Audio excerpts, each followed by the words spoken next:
Vou fazer o seguinte, eu vou apresentar o Ricardo e o André, tá? No nosso o café, que é Liberdade de Expressão. Para nós é um prazer termos os dois aqui, e o nosso tema hoje é porque esse direito não está sendo respeitado hoje, como deveria estar sendo respeitado. O Ricardo Pedreira, que gentilmente, muito gentilmente, aceitou nosso convite. Ele é diretor executivo da NJ, ele é um cara assim, absolutamente preparado, e ele vive o tempo todo isso de liberdade de expressão, ele dá um apoio tremendo para os jornais, ele briga pelos jornais, e para a gente é um grande orgulho ter o Ricardo aqui hoje. E o doutor André Marcília, que é do escritório do meu querido amigo Lorival J. Santos, ele é um dos sócios lá do escritório, e ele é especialista em direito constitucional, e é nosso convidado hoje para a gente promover esse debate. Esse debate vai ser gravado, né? Essa conversa toda vai ser gravada, e vai ficar à disposição de quem quiser, a qualquer momento, entrar no YouTube e ver essa discussão toda, né? Então, a palavra está com vocês. Ricardo, fique à vontade. Todo mundo que quiser perguntar, pergunte, tá? Aqui é bem livre. Bem, Regina, muito obrigado, boa tarde a todos aí, todas que estão nos assistindo. Muito obrigado, ANER, por esse convite. Uma satisfação estar aqui junto com o doutor André Marcília, companheiro aí nessas causas da liberdade de imprensa, da liberdade de expressão, do jornalismo. Bem, o que assim, para começar, eu gostaria de lembrar, assinalar, uma coisa que às vezes parece que a gente se esquece diante de tantos problemas que vêm acontecendo nos últimos anos em relação à liberdade de imprensa, à liberdade de expressão, é que na lei, na legislação, na Constituição, estamos todos muito bem, o Brasil está muito bem, a gente tem uma Constituição que é absolutamente clara e definitiva no que diz respeito a importância da liberdade de expressão, da liberdade de imprensa, como um pilar do nosso sistema, né? Mas uma coisa é o que está no papel e outra coisa é o que acontece na prática, daí até o título desse café da NER, né? Assim, por que a liberdade de expressão não tem sido respeitada, né? Assim, só para pegar o mote da própria pergunta do nosso encontro aqui, eu diria o seguinte, eu vejo que, primeiro, e isso já vem de algum tempo, é a questão da impunidade, né? Os crimes contra a liberdade de imprensa vêm sendo cometidos, diferentes tipos de ataques à liberdade de expressão, de uma forma geral, né? Vamos ser mais amplos, né? E em grande parte das vezes, não há punição. Não há punição para quem comete esses crimes. A impunidade, a gente sabe, no Brasil, ela não diz respeito apenas à questão da liberdade de expressão, da liberdade de imprensa, mas o fato é que, na liberdade de expressão, na liberdade de imprensa, isso vem acontecendo e, com certeza, isso estimula. Então, eu diria que a impunidade nos ataques, nos crimes contra a liberdade de imprensa, a liberdade de expressão, é uma primeira razão, né, da situação que a gente vive. Outra que eu apontaria, que também é muito evidente, a ANER, junto com a NJ, a ABERT e outras entidades, com frequência, vem se manifestando a esse respeito, é a falta de entendimento dos próprios integrantes do Poder Judiciário, sobretudo nas primeiras instâncias, em relação ao princípio maior da liberdade de expressão, da liberdade de imprensa. É esse fenômeno que a gente já usualmente chama da censura judicial. São juízes decidindo que determinado veículo não pode abordar determinado assunto, faz aquilo previamente, e a grande maioria das vezes, essas decisões que são tomadas em primeira instância, elas de censura judicial, elas acabam sendo revertida pelo próprio Poder Judiciário em outras instâncias, mas o fato é o seguinte, que, por menor que seja o período em que o cidadão fica privado do direito dele, né, de ter acesso a uma informação de seu interesse, já houve um prejuízo enorme, né? Então, ao lado da impunidade e da censura judicial, eu acrescentaria agora um terceiro fator, que é um fator quase que político, que é o momento que a gente vive do atual governo, o atual presidente, de estímulo, né, aos ataques ao exercício do jornalismo, o inconformismo com a liberdade de expressão por parte de governantes. E isso tem sido terrível, porque quando um governante expressa esse tipo de posicionamento, isso estimula os cidadãos. Então, a gente vê como cresceu nos últimos anos, nos últimos 2 anos, e é uma coisa muito evidente, os ataques nas redes sociais, os ataques virtuais, né, ao exercício do jornalismo, a atividade jornalística. A ABERT, né, Associação Brasileira de Emissoras de Rádio e Televisão, muito parceira aqui da ANER e da NJ, e que faz um relatório de liberdade de expressão todo ano, e para isso já contratou uma empresa que é a BITS, que faz uma análise de dados nas redes sociais, né, na internet, no mundo online. Isso, no início desse ano, eles verificaram que o número de ataques virtuais, onde é que está aqui? 6 ataques por minuto, né? nas diferentes redes sociais e tudo mais. E muitas vezes coisas muito agressivas, tipo, vamos matar esse jornalista e tal. Então, isso é muito preocupante, sobretudo a gente pensar que ano que vem vamos ter eleições e esse nível de exacerbamento, né, de exacerbamento político, de radicalismo, de agressividade, de inconformismo com a opinião do outro, é muito preocupante. Então, vivemos no Brasil, assim, para encerrar essa minha primeira intervenção aqui, vivemos no Brasil um regime de plena liberdade de expressão, né? Na Constituição, isso ficou consagrado em 88, mas, na prática, temos enfrentado diversos problemas, como a impunidade, a censura judicial e o ativismo político autoritário que coloca o Brasil hoje, infelizmente, sempre caindo nesses rankings aí de liberdade de imprensa, de liberdade de expressão, como do Repórteres Sem Fronteira, como da Sociedade Interamericana de Imprensa. E o que a gente precisa fazer, aqueles que defendem a democracia, aqueles que sabem que a liberdade de expressão é um pilar da democracia, que a liberdade de imprensa, a livre atividade jornalística, tudo isso é fundamental, é seguirmos defendendo os nossos princípios, enfrentando essa intolerância, esse obscurantismo, esse autoritarismo. Porque, fora desse ambiente, estamos todos perdidos. Ricardo, inclusive tem uma observação aqui, e o ataque também às mulheres jornalistas, né? É absurdo isso. O que você tem a falar sobre isso? Isso aí, infelizmente, a gente vive num país machista, misógino e, de novo, infelizmente, tenho que citar o presidente da República, que parece que tem uma certa preferência, às vezes em bate-bocas e quase para partir a agressão física em relação às jornalistas mulheres, né?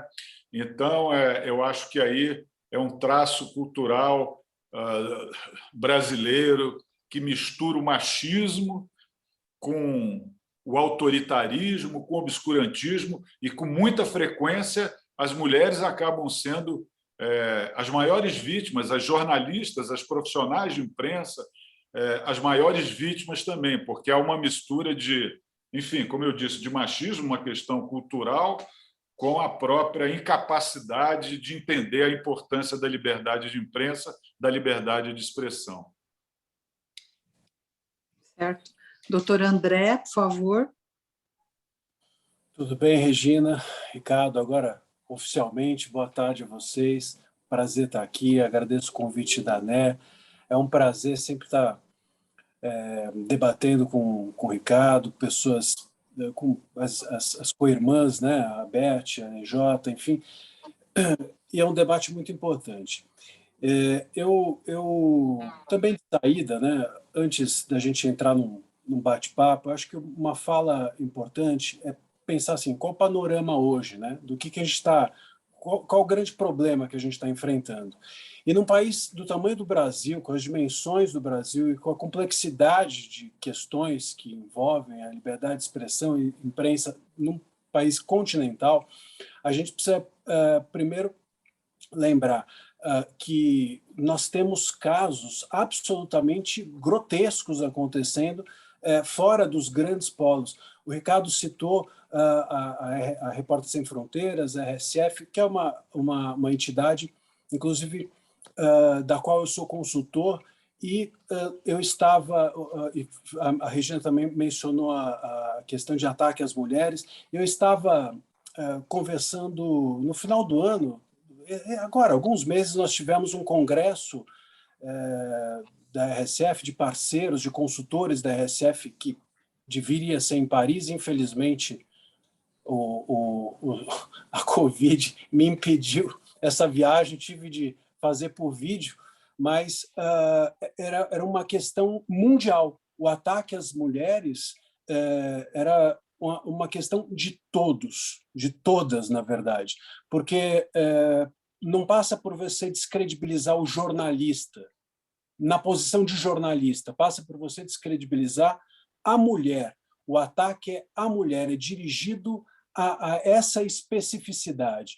E o Bolsonaro, como bem mencionou o Ricardo aqui, tem sido um expert em fazer esse tipo de ataque. A ideia é sempre agressões direcionadas de cunho sexual ou coisas do gênero que deixam claro que sequer se considera a pessoa como jornalista. Antes disso, tem um ataque à mulher. Isso é muito frequente e cada vez mais agressivo quando você também se afasta dos grandes polos econômicos do eixo, né, dos eixo Rio-São Paulo. Agora, 2, 3 semanas, não faz um mês, houve um caso em Roraima de um deputado, supostamente o deputado sequestrou um jornalista e o torturou. E a Assembleia Legislativa, inclusive, referendou a sua prisão preventiva, deu autorização para que ela fosse feita e ele, salvo engano, está preso. Então, assim, a gente está falando de um deputado sequestrar e torturar um jornalista. Obviamente, muito possivelmente, por conta de ter se sentido atingido pelas matérias feitas. Então, quando a gente fala de ataques a jornalistas no Brasil, como fica a situação da liberdade de expressão e de imprensa no país, a gente tem que lembrar dos muitos países que nós temos dentro de um país só, e esses países fora do eixo, eles são muito mais agressivos e no ano que vem, Ricardo, como você bem mencionou, temos eleições e a expectativa é de eleições sangrentas nesse sentido. Sangrentas, não é só sangrentas como no sentido de agressões midiáticas, sangrentas mesmo, de mortes. Então, a gente precisa ficar muito atento, nós todos, enquanto associações, enquanto jornalistas, enquanto pessoas relacionadas a esse meio, temos de ficar atentíssimos, porque há uma descobertura ampla e abrangente nesse tema quando a gente sai dos eixos literalmente, dos eixos enquanto pessoas e dos eixos Rio-São Paulo, ou, enfim, as grandes capitais. Um outro ponto, falando aí sim dos grandes polos, da situação da liberdade, Ricardo também mencionou no início, falando do Marcelo, uma citação do Fogo, que eu adoro essa citação, Ricardo, e salvo engano, essa citação é do Ronald Dworkin. Ah, tá. eu creio que é isso, né? Enfim, é diferente alguém dentro de um palco gritar fogo, atuando, e uma pessoa entrar na plateia e gritar fogo. Ele usa isso para diferenciar, para mostrar a diferença entre o que é um discurso e uma ação. Então, quando você está em cima do palco, você grita fogo, isso faz parte de um discurso. E a liberdade de expressão está compreendida porque é um discurso. Quando alguém entra e grita fogo e causa um caos dentro do teatro, essa pessoa partiu para a ação. É aquele limite que fez as pessoas invadirem o Capitólio, por exemplo, no ano passado, e aquilo não é liberdade de expressão, aquilo é grotesco, aquilo é ridículo, aquilo é criminoso, e etc., etc. Isso não é discurso, isso não é direito de reunião, isso é agressão ao patrimônio público, gente morreu ali dentro. Então, essa é a diferença. Agora, quando a gente vai para as mídias sociais, para as redes sociais, essa diferença entre o que é discurso e ato torna-se absolutamente sutil, se possível se diferenciar. Se é que é possível se diferenciar, ela se torna muito sutil.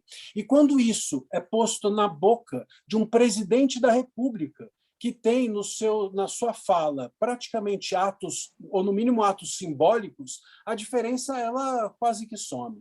Então, o que é um presidente da República dizer algo e fazer algo? Às vezes é o tom, às vezes é o jeito, às vezes... Quando que eu posso saber que o Bolsonaro é a pessoa física ou é o homem de Estado? Quando que ele está despido da capa? Bom, ele está sempre despido da capa do cargo, mas, enfim, quando que a gente pode efetivamente dizer que aquilo é só discurso ou quando é ato? E aí é que a gente começa a se perder um pouco nessa avaliação. A gente começa a entrar numa subjetividade do que pode, o que não pode, o que é, o que não é. E eu creio, Ricardo, Regina, que o judiciário, e esse é o ponto-chave para mim, o judiciário ele precisa ser o responsável por dar esse norte para a gente. Não só o judiciário, mas a doutrina, os colunistas, os articulistas, os formadores de opinião, enfim, mas a sociedade. É muito ruim que, por exemplo, aquela live do Bolsonaro tenha caído, porque extrapolou mesmo e deveria ter caído, mas é muito ruim que o limite do que pode e o que não pode ser dito seja dado por uma plataforma digital que, no fim das contas, é uma empresa privada.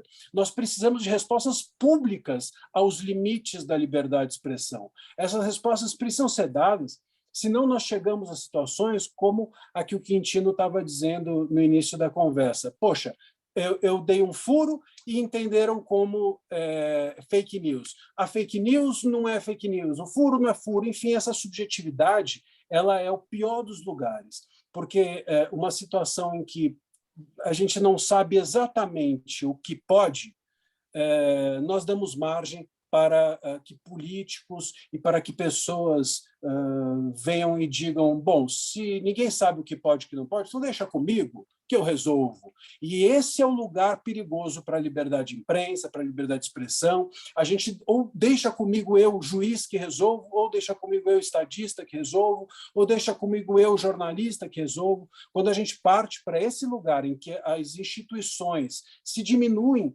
diante das ações das pessoas que vão dizendo para a gente o que fazer, ou eu, plataforma X, deixa que eu resolvo, enfim, seja o que for, esse é o lugar mais perigoso. Eu creio que a gente precisa jogar sempre essas questões para o judiciário, e para o judiciário de uma forma geral, não é para o juiz X, é para o judiciário, não é para o STF X, porque também, quando a gente fica esperando respostas do STF, as pessoas, essas que a gente mencionou no início, que estão submetidas, que são vulneráveis, que estão sendo atacadas, por exemplo, em Roraima, sequestradas, elas não têm, às vezes, condições de chegar ao STF. Se a gente esperar que o STF dê essa resposta, nós estamos perdidos. Então, eu acho que esse é o papel, sobretudo, das associações, fazer com que nós possamos chegar a esses casos possam chegar a nós, e que nós possamos dar visibilidade a eles e que essas questões sejam jogadas para discussão pública, como hoje,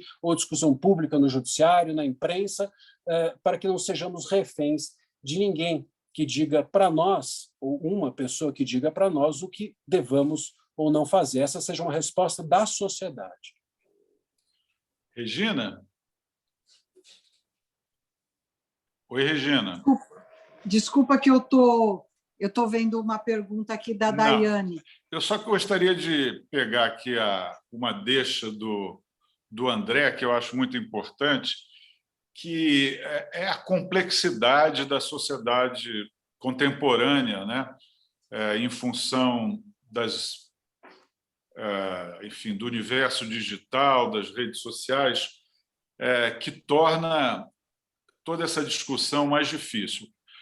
Ele mencionou como, no mundo todo, isso não é apenas no Brasil, a gente sabe disso, é quase como uma estratégia, porque a fake news, diferente do que pode parecer numa primeira olhada, né, numa primeira observação, inclusive, tecnicamente, a expressão está errada, né, porque se é news, se é notícia, não é fake, né? Mas, enfim, isso não, o termo já ficou consagrado.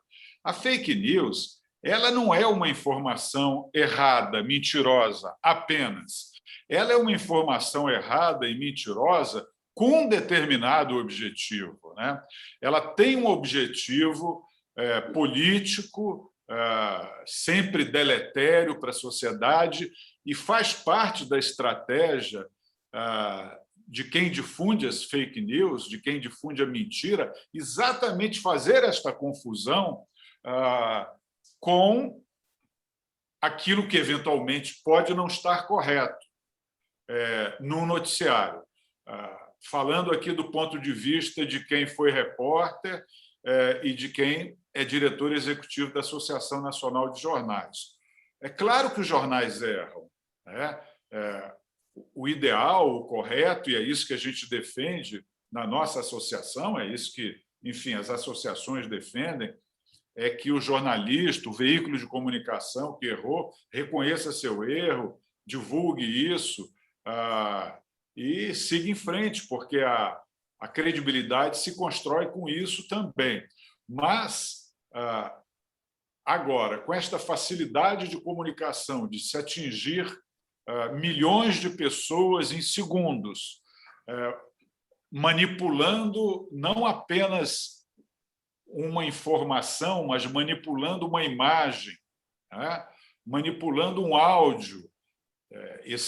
Essa expressão que hoje já está consagrada também, que é a deep fake news, né? Deep fake, a mentira profunda, que é aquela manipulação que se faz um exemplo que circulou muito aí da internet, do ex-presidente Obama falando, os lábios dele se movimentando, ele falando algo que ele nunca falou, porque aquilo foi manipulado digitalmente. Então, com todo o alcance que a internet permite, que as redes sociais, que o universo digital permite, e com os recursos tecnológicos que existem hoje também, fazer essa confusão entre a prática responsável, né, do jornalismo, até com o objetivo de desacreditar o jornalismo, de querer nivelar o jornalismo com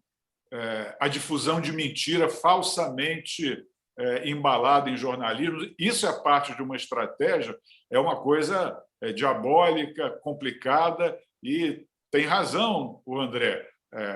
As instituições têm que reagir. Eu acho que realmente, além de alguma legislação que possa existir, mas quem define, quem investiga, quem processa é o Poder Judiciário. Eu acho que não é também à toa que estes mesmos que buscam desqualificar o jornalismo buscam desqualificar o Poder Judiciário. Faz parte da mesma estratégia. Porque aí é como se fosse assim, uma política de terra arrasada, todo mundo é igual, vale tudo, é o pior dos mundos para quem, enfim, preza uma sociedade organizada, justa, equilibrada. Isso só é bom para quem quer o autoritarismo e o obscurantismo, como eu disse lá atrás. Daí a importância do Poder Judiciário estar sempre atento, e nós trabalhando aqui, fazendo debates como esse que nós estamos fazendo. Agora, realmente não é fácil, não é mole, porque os recursos são muito grandes. O alcance da mentira fantasiada de verdade também é muito grande, mas estamos aí, né? As agências de checagem de fatos, estamos buscando reagir. E é isso que nós temos que fazer. E, Ricardo, você tocou num ponto que eu também, já que eu toquei num ponto que te lembrou, você tocou num ponto... Uma coisa puxa a outra. Uma coisa puxa a outra. Mas é muito importante o que você falou sobre as fake news. Antes se fosse fácil, né, a gente olhar e falar assim, isso é fake news, isso não é, mas o grande problema das fake news é que elas se parecem com notícia. Essa é a ideia delas, né? Elas querem se parecer com notícia, elas copiam o estereótipo e agem de forma fraudulenta. E é por isso que não é, como você bem disse, não é só uma notícia falsa, ou não é uma barriga, não é uma notícia errada. As pessoas falam assim, a imprensa também erra. É claro que a imprensa erra, todo mundo erra. Ninguém aqui está querendo endeusar a imprensa quando diz que as fake news existem. Não, a barriga existe há mais tempo do que todos nós. E isso não tem problema. Quer dizer, tem problema, você precisa corrigir, aprender, etc, etc, etc. Agora, a fake news é uma intenção fraudulenta. Você pega, mascara, envelopa a mentira ou a invenção, seja o que for, com com envelope de notícia verdadeira, né? E isso é uma esperteza de quem faz, né? Copia os trechos, às vezes copia literalmente o veículo, põe lá G1 em cima, põe lá o veículo X, põe lá o nome mesmo do veículo, às vezes copia a fonte, os caracteres, é um negócio que chega a isso, mas às vezes só copia o jeitão e coloca fraudulentamente, de forma intencional, aquilo com uma manchete chamativa, com uma ideia... Porque esse é o ponto. Tem um livro que eu acho sensacional do Walter Lippmann, que chama Opinião Pública, e que ele fala um pouco isso. Ele fala que a imprensa de massa ela teve de aprender muito com a publicidade para se tornar imprensa de massa, porque a linguagem, sobretudo das manchetes, era uma linguagem publicitária, de apelo, de tentar chegar no outro de forma imediata. Pois bem, esse aprendizado que foi feito passa também. Quem faz fake news tem esse apelo, percebe isso, arranca disso a notícia e monta a sua fake news. Agora, o problema não é ela ser errada ou falsa, o problema é ser fraudulenta. Esse é o ponto-chave. Existe uma ideia de você fraudar a sociedade, existe uma ideia de você intencionalmente fraudar a sociedade a partir das fake news. Por isso que também é estratégico, e muito bem colocado pelo Ricardo, você confundir o que é imprensa e o que não é imprensa, você confundir o que é fake news com o que não é fake news, você dizer que é tudo a mesma coisa, porque aí, enfim, você legitima aquilo que está no deep, como bem colocou o Ricardo, que está no subterrâneo, né? Que está absolutamente no lugar que deve permanecer. André, deixa eu te fazer uma pergunta, e serve para o Ricardo também. Quando a gente verifica que as pessoas começam a ler menos nas fontes de imprensa que, de fato, têm credibilidade, como jornais e revistas, e começam simplesmente a acreditar no que chega de qualquer forma, sem essa capa da credibilidade da imprensa instituída, é óbvio que você propaga fake news. Não? Sim. O que você acha? Claro, você acha que quanto menos leitura... já virou um clichê nosso aqui da NJ, de muita gente, dizer que o melhor antídoto contra fake news é jornalismo, né? Enfim, e de fato, o que e também, né, ao lado do exercício permanente do jornalismo, num pensamento de longo prazo, é a educação midiática, buscar educar os jovens, né, as crianças, para que elas possam discernir, elas que tão cedo já começam a acessar, por intermédio dos seus celulares, né, esse mundo todo aí que está aberto, e que isso é uma maravilha, é um admirável mundo novo sob um aspecto, mas também é um admirável mundo novo assustador, porque ele pode conter todos esses equívocos. Então, isso é um grande perigo que a gente enfrenta, esse perigo de o jornalismo profissional, responsável, que busca ser o curador das informações,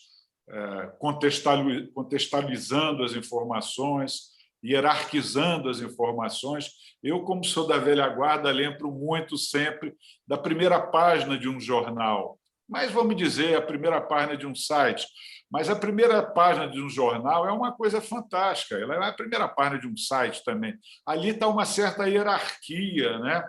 Que foi alguém que, enfim, decidiu. Você pode não concordar, mas ali foi escolhido, se deu uma manchete maior, um título maior para aquela informação, se ilustrou assim, se fez chamadas lá para outras notícias não mereceram ficar na primeira página. Então, o jornalismo é isso. O jornalismo é a curadoria da informação, é a apuração responsável, profissional, dentro de princípios éticos, visando o interesse da sociedade, hierarquizando essas informações e contextualizando essas informações.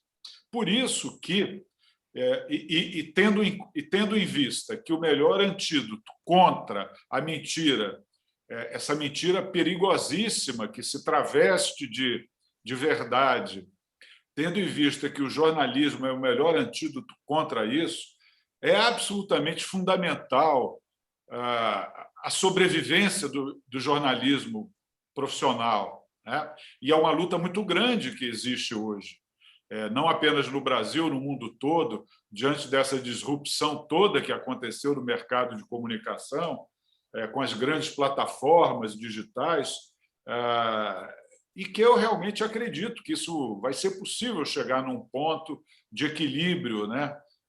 Em que, por exemplo, os conteúdos jornalísticos sejam devidamente remunerados pelas plataformas que se utilizam, que agregam essas informações e, com isso, faturam em publicidade. Isso é uma questão, eu acho, de sobrevivência da nossa sociedade, do nosso mundo tal qual a gente acredita nele.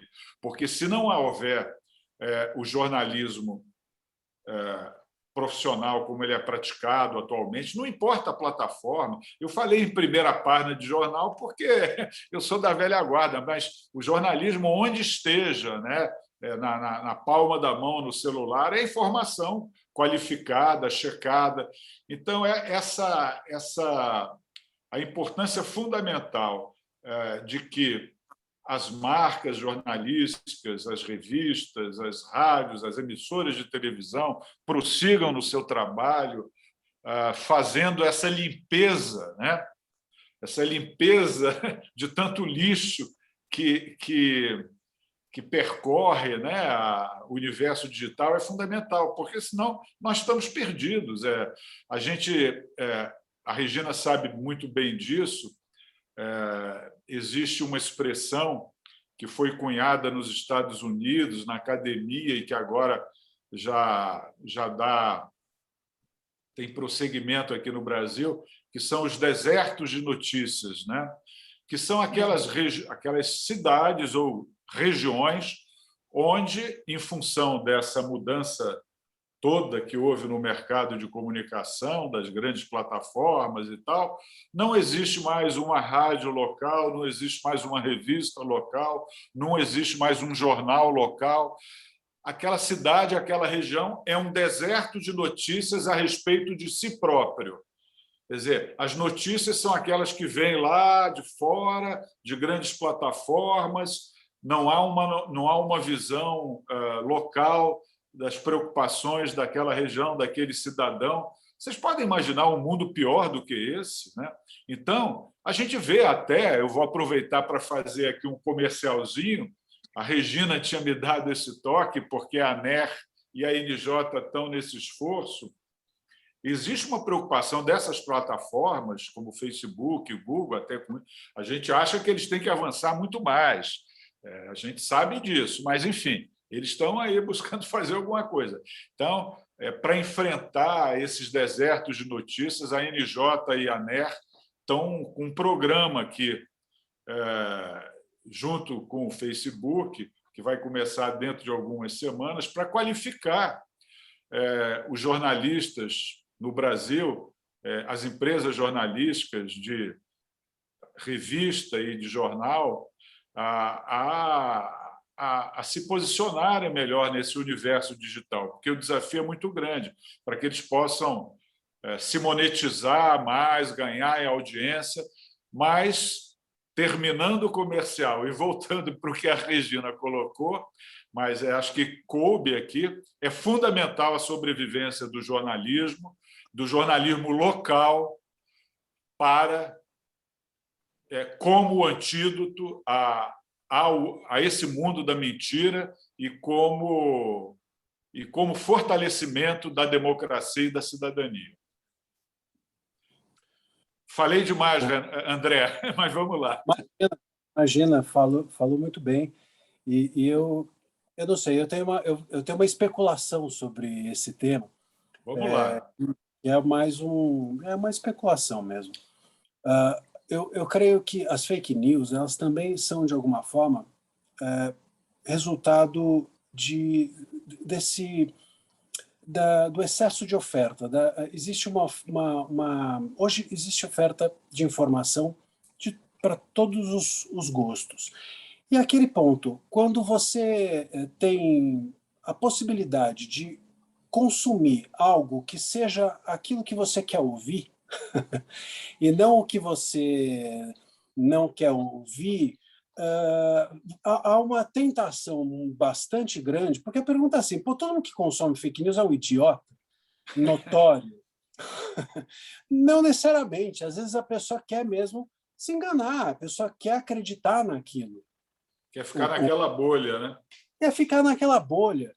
Aquilo para ela é confortável, reconforta, né? O Padre Vieira, no Sermão da 60ª, ele falava uma coisa que é ótima. Ele falava assim: nunca se sintam bem com um pregador que faz com que vocês saiam da igreja felizes. Fiquem sempre, não se conformem com isso. Sempre se conforme com quem faça vocês saírem mal. Mas ali tinha uma igreja, tinha um pregador, enfim. Quando você tem um excesso à sua disposição, talvez a pessoa faça uma opção de querer ouvir aquilo que lhe faz bem, mesmo que não seja verdade, porque ela ouve aquilo que não faz bem, aí ela sai e encontra aquela outra pessoa que ouve aquela mesma coisa, a outra que ouve a mesma coisa, tem 2, 3, 4, 5, 10, 100, e eles vivem ali naquele grupinho, naquela identidade entre eles, que ouvem aquelas mesmas coisas, que são confortáveis, e aquilo, aparentemente, é uma vida feliz, né? Naquela seitazinha ou algo do gênero. Só que, do ponto de vista social, isso é corrosivo, porque aquelas pessoas estão desplugadas de qualquer tipo de relação com as outras. Então, o ponto-chave, creio eu, seja também, e essa iniciativa da ANER e da NJ em parceria com as plataformas é sensacional nesse sentido também, porque esses lugares onde nos desertos de informações ou onde as pessoas não têm acesso a informações mais nichadas, mais locais, mais especializadas no que ele quer consumir, no seu assunto, no tipo de opinião que ele quer ouvir, enfim, dá para fazer um jornalismo com tudo isso e um bom jornalismo. Agora, se a pessoa não tiver acesso a tudo isso, se ela quiser consumir algo muito nichado, ela vai acabar recorrendo talvez às fake news se aquilo lhe agradar. Então, uma boa forma da gente combater também as fake news é permitir que essas pessoas que consomem fake news, porque aquilo é nichado, aquilo é muito próximo dela, aquilo diz com a realidade dela, aquilo dialoga com o que ela pretende pensar ou coisa do gênero, é necessário que haja jornalismo para essa pessoa. um jornalismo dedicado a essa pessoa. Isso só os menores veículos, os veículos independentes, os veículos impulsionados por iniciativas como essa podem fazer. Então, a educação midiática é importante, sem dúvida, para você ensinar a pessoa a consumir, ensinar também a pessoa ao que ela não deve consumir, mas tem um lugar que é assim, poxa, essa pessoa consome isso porque ela não tem outra alternativa para consumir esse tipo de coisa? Bom, está ali o jornalismo local, está ali o jornalismo independente, está ali a pessoa que tem um site que é só de celebridades e não vai precisar, então, ficar ouvindo fofoca no WhatsApp ou coisa do gênero. Então, isso é muito importante, estimular esse jornalismo que cada vez mais tem morrido, até mesmo porque está sendo muito difícil para os grandes veículos sobreviverem hoje em dia no digital. Ninguém ainda encontrou exatamente a fórmula do ganhar dinheiro, porque as pessoas não pagam por notícia. Aliás, o Lippmann, que eu mencionei, falava isso lá em 1920, 30, as pessoas não pagam notícia. Ele falava, as pessoas só pagam notícia se elas não perceberem que estão pagando. Então, por isso que é importante a publicidade, porque elas não veem que elas estão pagando. Então, se elas sentirem que elas estão pagando, elas não querem mais pagar. Então, nesse contexto de dificuldade de sobrevivência até dos grandes veículos, imagine os menores. Então, esse tipo de estímulo é importante e é também uma forma, é preciso que a gente entenda, não é só um estímulo aos pequenos veículos, mas é também uma forma de combate às fake news, de uma outra oferta, de uma oferta que combata esse tipo de informação que chega a essas pessoas pelas fake news.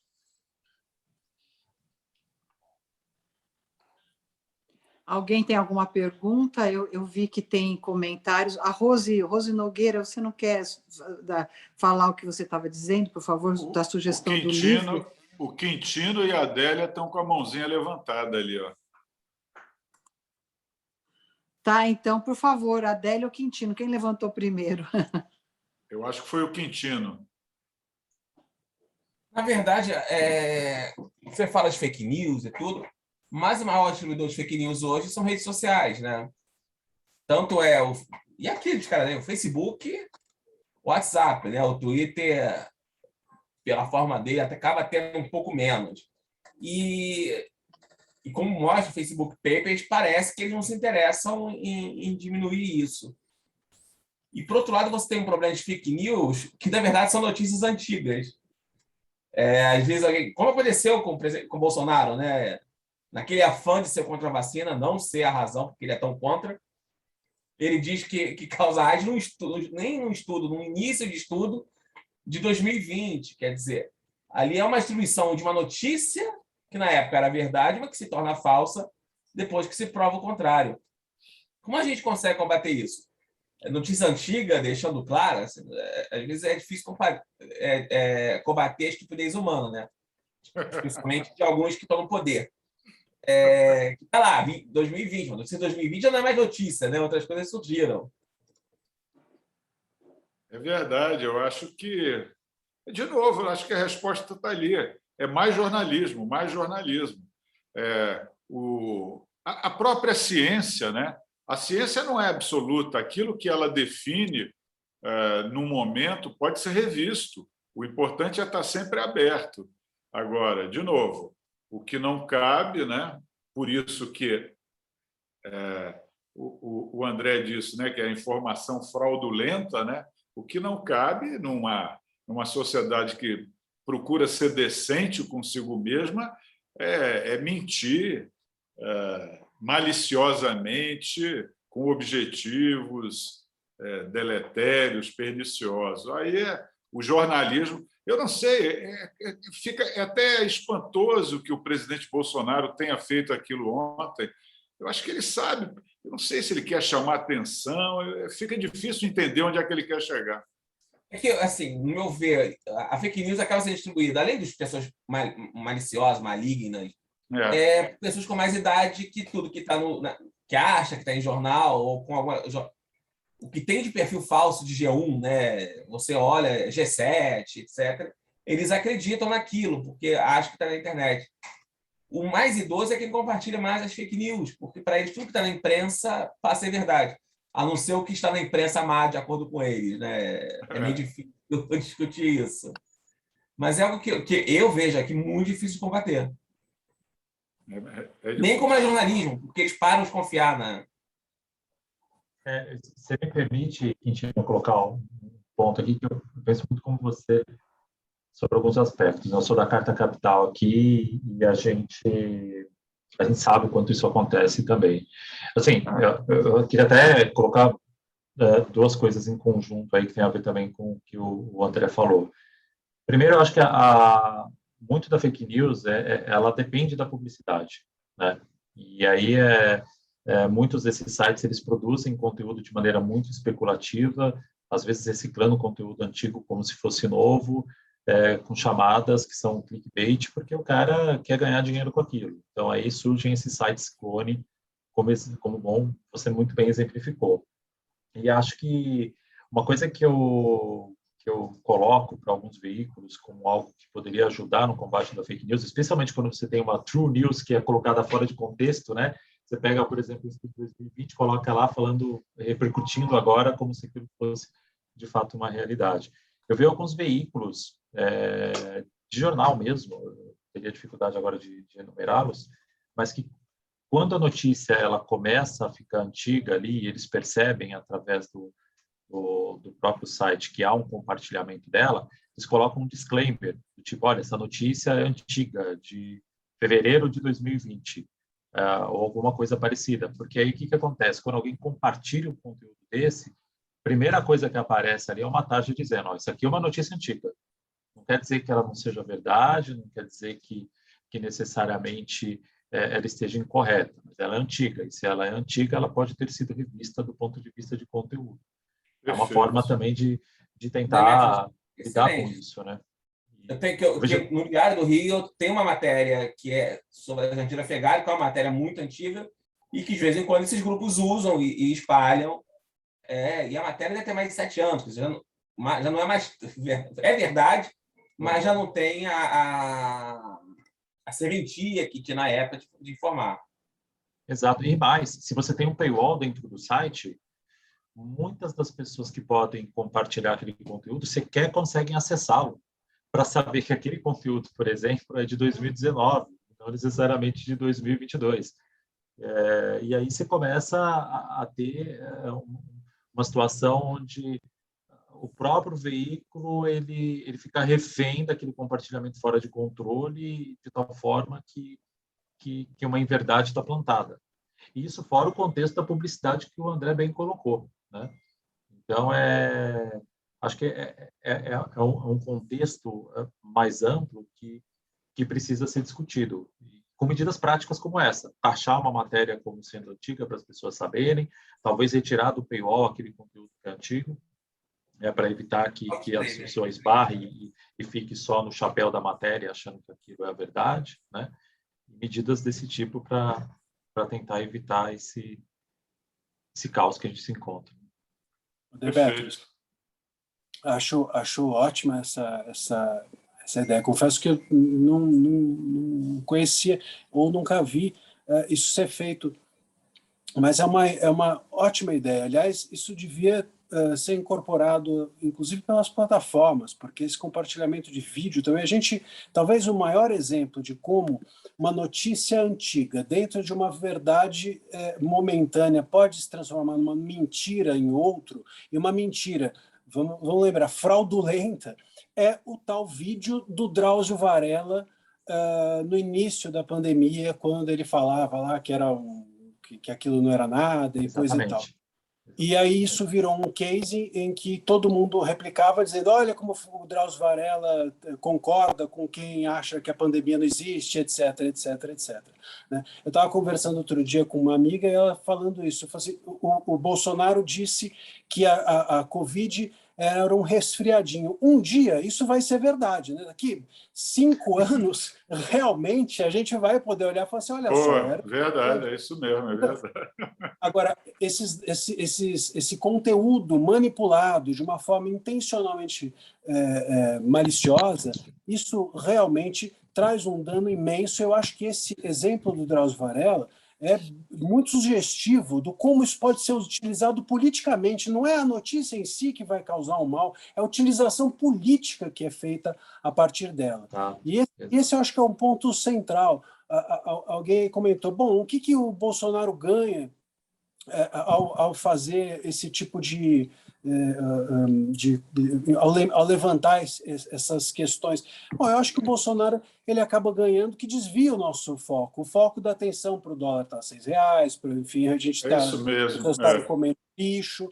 Então, quando vem uma capa de uma revista pedindo uma resposta a uma capa de uma revista absolutamente translocada, ou quando ele chama para uma discussão como essa, ele desvia o foco das coisas, das mazelas do país. Eu escrevi um artigo essa semana que dizia isso, chamava Stand-Up Tragedy, que ele tem feito, em vez de um stand-up comedy, um stand-up da tragédia. Da tragédia.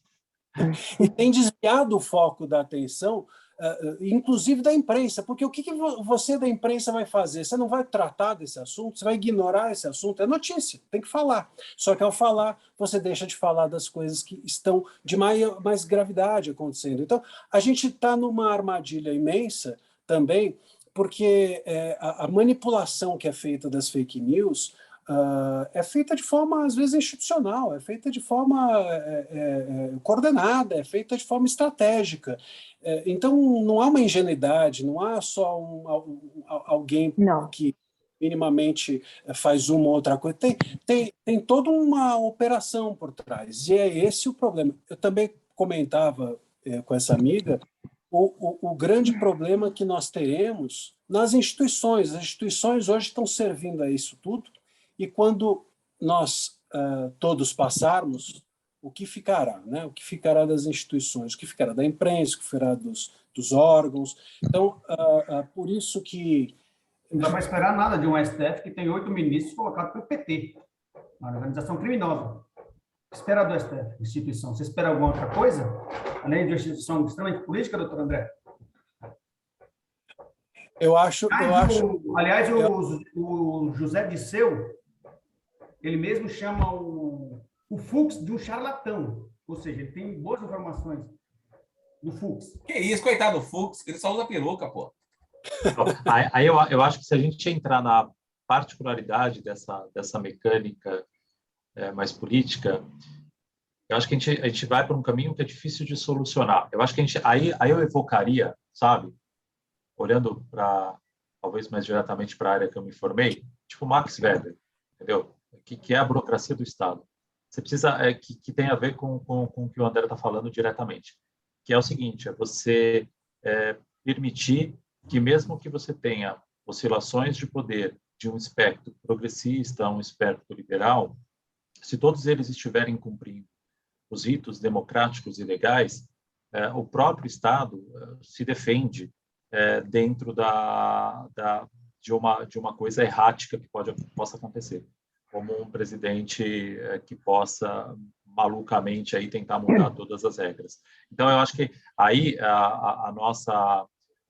o nosso olhar ele tem que ser mais para garantir que a burocracia do Estado continue funcionando. É ela que tem que funcionar. Então, por exemplo, não colocar na frente dessa burocracia desejos ideológicos ou políticos do tipo, olha, temos que tirar esse presidente porque ele não está bom. Não importa, ele pode estar pior que esteja. Se não existir um argumento legal para que ele seja retirado, ele não deve ser retirado. Porque isso garante que, do ponto de vista burocrático, as instituições continuem funcionando, de tal forma que a gente possa oscilar de um governo progressista para um de centro, um liberal, sem que isso afete a vida das pessoas de uma maneira muito significativa. Acho que essa é uma leitura, eu sei que a gente começa a entrar numa leitura que talvez seja um pouco mais específica e pessoal, consequentemente, mas eu acho que o ponto transcende a discussão do presidente que indicou o ministro X ou o ministro Y. Após esse governo entrar, estranhamente, após o Bolsonaro ser eleito, estranhamente, a gente já viu jornalistas ditos conservadores serem perseguidos. Aí onde está? O que eu me incomodo demais, pelo contrário, a Folha de São Paulo está fazendo ela está, como é que é a palavra mesmo? Ela está delatando uma fonte, como é o caso agora, que aconteceu recentemente com a Alan dos Santos. Então, a Folha de São Paulo prestando esse serviço. Eu não estou vendo a imprensa como um todo defendendo o jornalista Alan dos Santos, que ele está sendo... O pedido de prisão dele é totalmente arbitrário, inconstitucional, ele não tem foro privilegiado. Nossa, mãe do céu. Ele não tem Ô, foro gente, deixa eu fazer o seguinte, eu acho interessante, mas não é esse o foco agora de discussão dos direitos desse ou daquele. A gente está falando, a ideia é que a gente fale de liberdade de expressão como um todo, e não especificamente apontando uma coisa ou outra. Eu acho que, de fato, todo mundo tem direito de ter sua opinião, não, aqui ninguém está dizendo se um está certo ou se está errado, não é essa a questão, aliás, e eu lembro até, inclusive, o filósofo israelense Harari, que ele diz que clareza é poder. Eu acho que, no Estado democrático, a clareza é poder. Tudo tem que ficar muito claro sempre, e quem fizer qualquer coisa, para isso existem as instituições que têm que estar absolutamente firmes e isentas. E isso é o grande caminho da democracia, é você crescer, é você aprender a respeitar as diferenças. Isto que é o bonito, é você poder respeitar as diferenças, porque é isso que faz a diferença, né? Para tudo, enfim. E aí eu agradeço muito a todos, palavras finais de agradecimento, Ricardo e André, por favor, enfim, é isso. Regina, Ricardo, não, André? muito obrigado. Você vê o valor da liberdade de expressão. Acabou aqui a gente, no finalzinho, tendo uma discussão que é muito rica, que a gente pode continuar por outros caminhos, mas eu acho que isso só mostra a importância da liberdade de expressão. Se não for possível ouvir o outro, mesmo que você não concorde, estamos todos ferrados, né? É como diz uma frase, né? Eu posso não concordar com o que você fala, mas morrerei lutando para que você fale. Isso mesmo. Justamente. Vamos em frente. Justamente. Entendeu? Posso não concordar com a fala, mas vou morrer para que você... Vou morrer lutando, defendendo o direito de você falar. Exatamente. Justamente. Voltaire, salvo engano, falou isso, não é? Voltaire. E você veja que isso já é antigo e a gente ainda vale hoje. Eu acho que esse tipo de debate é importantíssimo, justamente por isso. Sem dúvida alguma, a gente tem que construir esse tipo de espaço, permitir que as instituições deem as suas respostas, deem as suas posições. Nós não podemos sufocar esse tipo de questão. Eu acho que enquanto nós estivermos fazendo isso, bem ou mal, com uma ou com outra opinião, com uma ou com outra visão sobre o que é liberdade de imprensa, o que é liberdade de expressão, sobre o que é uma melhor ou pior democracia, Aristóteles achava a democracia uma porcaria. Então, assim, está tudo certo, não tem problema. Contanto que a gente consiga respeitar as instituições que nós temos e os outros e as pessoas nos debates que nós promovemos. André, eu acho que o principal, respeitar as instituições que estão garantidas pela nossa Constituição. Eu acho que isso que é mais importante. Nós temos uma Constituição que foi votada e que, por ter sido votada, foi respeitada e é respeitada. E eu acho que é isso. A grande questão o grande pilar é a nossa Constituição. E por isso que, para se mudar qualquer coisa na Constituição, o Júlio vinha aqui me corrija, a gente precisa de uma maioria absoluta das casas legislativas, porque senão não se muda. Não é, Júlio?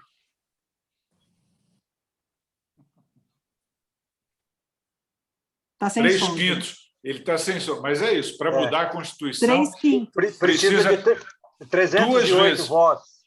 Dos Justamente. 513, são 308 na Câmara e 47 no Senado.